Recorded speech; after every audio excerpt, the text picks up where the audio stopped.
Imagine living your life after 50 and feeling energized and excited about your future. Welcome to the Women in the Middle podcast, the podcast for women who are ready to figure out what they want and create the life they deserve. Here's your host and master certified life coach, Susie Rosenstein.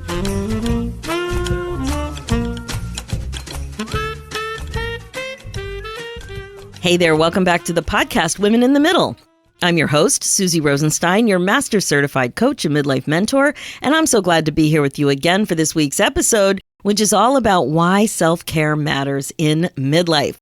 Now, I know you've heard about self-care. You do not live under a rock. It's probably one of those words that you think about with a should in front of it. Kind of like, yeah, Susie, I know I should be taking care of myself more. I should be more compassionate toward myself. I should be putting myself first. That sort of thing. But my amazing women in the middle, it's also a word I know that you may have some resistance about. So we're going to take a close look at all of this as we dive into why self-care matters in midlife. But first, I have a little contest for you, and it's in honor of two important things this week. One, my 58th birthday. Yes, you heard that correctly, 58 years young. And as they say, whoever they are, a birthday is the start of another 365-day journey around the sun. So enjoy the ride, and I fully intend to do so. So that's the first reason for the contest. And the second reason for the contest is that this week is also the 4th anniversary of the Women in the Middle podcast. So here we are, episode 211, and it's really hard to believe. So drum roll, please. Where is that drummer kid of mine? I always would love to just, I don't know, is there a way I could actually get him to do a live drum roll right here in the podcast? Or would that be really annoying for you? I don't know. I always think about it. His room is right above where I record the podcast, my office. I could probably make it happen, but anyway, I'll spare you the drum roll right now. Just imagine it in your mind. So I introduce you to the Older is Better contest. I'm older and better. The podcast is older and better, and you, my friend, are also older and better. So I would like to ask you to email me one reason, just one, that you actually believe you're older and better. Send in your entry by August 1st, 2021 at midnight. Just email me at info@susierosenstein.com. Winners will be drawn at random. 5 winners will win a signed copy of my new book, 50 Ways to Celebrate Life After 50, Get Unstuck, Avoid Regrets, and Live Your Best Life. And 1 lucky winner will win the book and a 50-minute private coaching call with me. How amazing is that? So please get busy and send me in those reasons. I want to compile your answers and share them. So if you don't want your comments shared, please let me know. No last names will be used. So remember, I want to know why you think older is better. Just email me at info@susierosenstein.com by August 1st, 2021 at midnight. The email address is info@susierosenstein, SUZY, Rosenstein, ROSENSTEIN.com. info@susierosenstein.com by August 1st, midnight to be eligible to win.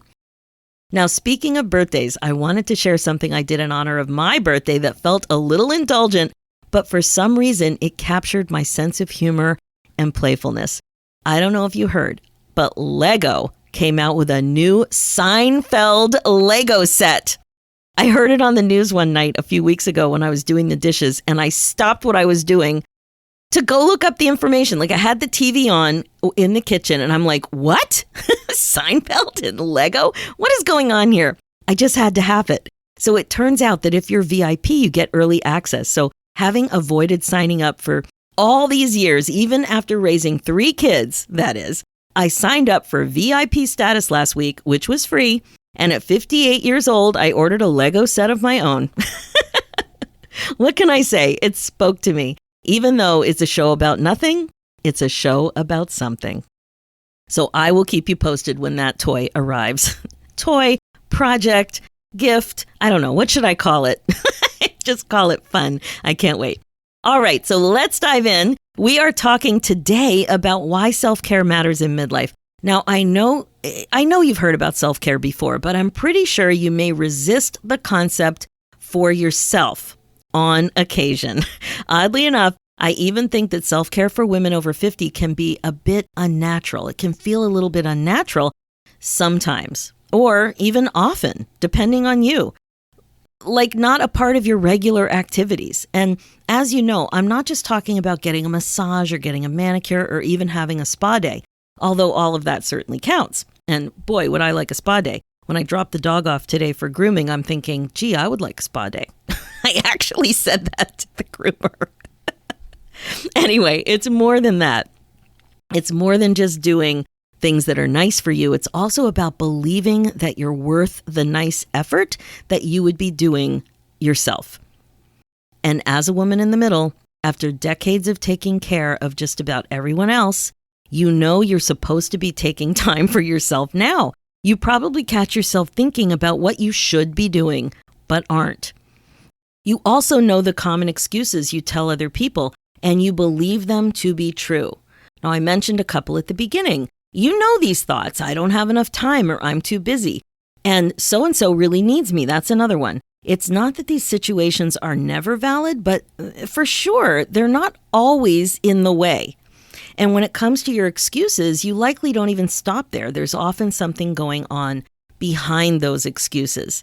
After decades of practicing the art of putting other people first, it can be downright uncomfortable to prioritize yourself. And I say an expression that my friend Laura said from first year university, yikes! She always said yikes. And I find myself thinking that is the perfect way to describe a reaction to this realization. Yikes! You may not even really believe that you're not prioritizing yourself, but if you really think about it, you're not. Now, in my book, 50 Ways to Celebrate Life After 50, I shared the way I think about self-care, and I quote, "Self-care is about providing care for yourself mentally, emotionally, and physically. It's intentional. It's you taking care of yourself to improve your overall well-being on purpose." So you see what I mean? The thing about self-care is that it fills you up. It adds to your life some way, and you're usually a happier person because of what you've done for yourself. So with this said, self-care for you might just be getting more sleep or exercise or, socializing, having fun, travel, downtime, finding time for creativity, finding time for your hobbies, for example. Remember, self-care is personal and important. And I'm always going on and on about midlife being an opportunity and midlife being full of possibility. Now, I know if you're not in a good mood, you might roll your eyes. But now self-care fits into this idea too. Midlife is really a huge opportunity for taking care of yourself better. It can be a time in your life where you can rediscover what self-care looks like for you. It can also be a chance for you to practice self-care with the same love and commitment that you show to others. What a concept, right? In fact, it's not just an opportunity to prioritize yourself. It's essential. It's critical. And it can be something you can get really good at too. Now, how about that for an idea? So here's why it's important. First, you actually want it. You might even crave it. You're likely to think about it a lot, but not in a nice way, like a mean girl way, full of shoulds. What you should be doing and what you shouldn't be doing. You catch yourself thinking that you should eat better or maybe even have more downtime. But you've also noticed you never do what you think you should do for yourself. You have some awareness of what you want. You have a powerful desire for something, and now you're old enough and wise enough to do something about giving yourself what you want. Did you catch that? Yes, you are older and wiser. That's my story, and I'm sticking to it. It's also good for your self-confidence. When you take care of yourself as a priority, it's you practicing having your own back. When you have your own back, you begin to discover that you can trust yourself. And when you trust yourself, the sky's the limit. Essentially, thinking about what's best for you is a step in the self-care direction. And when you follow through on giving yourself what you want, you learn how to take care of yourself, which is what you want and what you need. You increase self-confidence by learning that you can count on yourself this way. This is a highly transferable skill. When you want to do something and then do what you say you're going to do, you build this self-confidence and trust muscle beautifully, and you can practice having your own back all over the place. It's so transferable. So we've talked about, acknowledging this idea that you actually want it. You may even crave it. And this other idea that it's good for your self-confidence. Now, another reason that self-care is so important is it's like a sneak attack for yourself to be there for others even more and better than you currently are. And what I mean is that putting yourself first makes it easier for you to help others. When you're open to the idea that prioritizing your own needs isn't selfish, it can really open yourself up to being there for yourself like you would with others. When you take care of yourself, you strengthen your own resolve. It's like you make a firm decision to follow through this way. Imagine what consistently being there for yourself might do for you. Just think about that. And then imagine your happier, more self-confident self. When you're stronger and more fulfilled, you're in a better position to be of service to others. You show up as your best self, not a lesser version of yourself. Bam! You're in a way better position to be there for the people you love. I hope I didn't bam too loudly there, but it's like, whoa, it's like a sneak attack. Okay, now another reason that self-care is so important in midlife is that as an older and wiser woman, you serve as a role model. I think this is a beautiful and important side effect. Being a role model or even a mentor turns out to be a pretty fulfilling thing to be in midlife. So when you practice self-care beautifully yourself, you end up demonstrating this critical skill to those you care about. Family, friends, coworkers see you and your priorities, and they see you living in alignment with what you want and care about. Think about when you've noticed that somebody else really takes care of themselves beautifully. Somebody who finds time to always have the most comfortable shoes, or to always make sure that her eyebrows are done. I'm always self-conscious about my eyebrows because I don't have them professionally done. Or somebody who always has a coat that's stylish. Or somebody who just makes a point to always find time for stretching in the morning. Whatever it is, it doesn't even matter what it is. It's just that you recognize it, and you may even be inspired by seeing that in somebody else. So when taking care of yourself is something you value and act on, they see you putting this value into practice and appreciate the positive results that you're creating. This behavior teaches others through observation. And one thing most of us know about kids, for example, the young ones and the old ones, is that they don't miss a thing. They don't miss a beat. They observe us in all kinds of ways. They'll see the results you're getting and the way you're able to function at your highest level. It can be incredibly rewarding and can also really affect those you love. Another one of the reasons is something that I talk about all the time. When you practice self-care, you regret-proof your life. Using the term regret-proofing in my coaching practice is a way to highlight the importance of taking intentional action to reduce the likelihood of having regrets. Regret-proofing is what you do, think, and say to reduce regrets on purpose. In midlife, it's common to start being sensitive to the passage of time, and you might feel more urgent about running out of time to do things, to say things, to try things, and to be a certain way. Perhaps you thought you had plenty of time to lose weight, to learn how to paint, to repair a relationship with somebody you care about, to become a more relaxed person, or to travel to the Galapagos, right? But now you're not so sure. Prioritizing self-care helps you work on making sure that you don't have regrets. Absolutely. Okay, and the last reason I think it's critical to focus on self-care in midlife is that it's directly related to your happiness. Like I said before, self-care is a way to literally take care of yourself on purpose. Nobody can take care of your needs the way you can. You might think they can, but people can't read your mind, and you know yourself the best. Knowing and trusting that you can and will meet your own needs is the pathway to loving yourself and feeling more fulfilled. It really is. Happiness is the state of well-being and contentment. Think about it, right? When self-care is a priority, you're basically getting out of your own way. You're allowing yourself to take care of yourself. You're not just thinking you should do it. You're not just thinking you want to do it, but you get out of your own way and empower yourself to create more happiness in your life. Here's the thing. The term self-care places a huge emphasis on the person who is really responsible for taking care of you.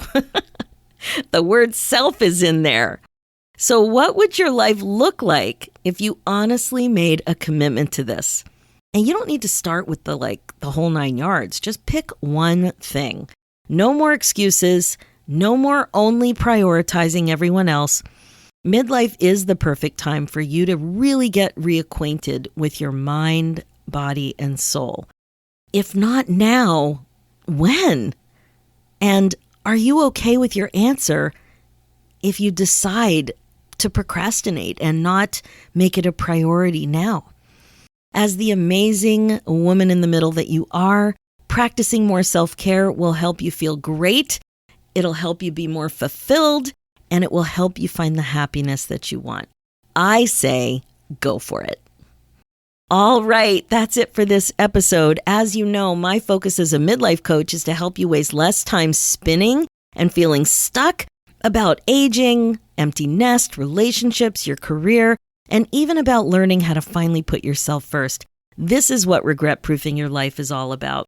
Remember, being the queen of your brain domain is the best way to be, and I am here to help.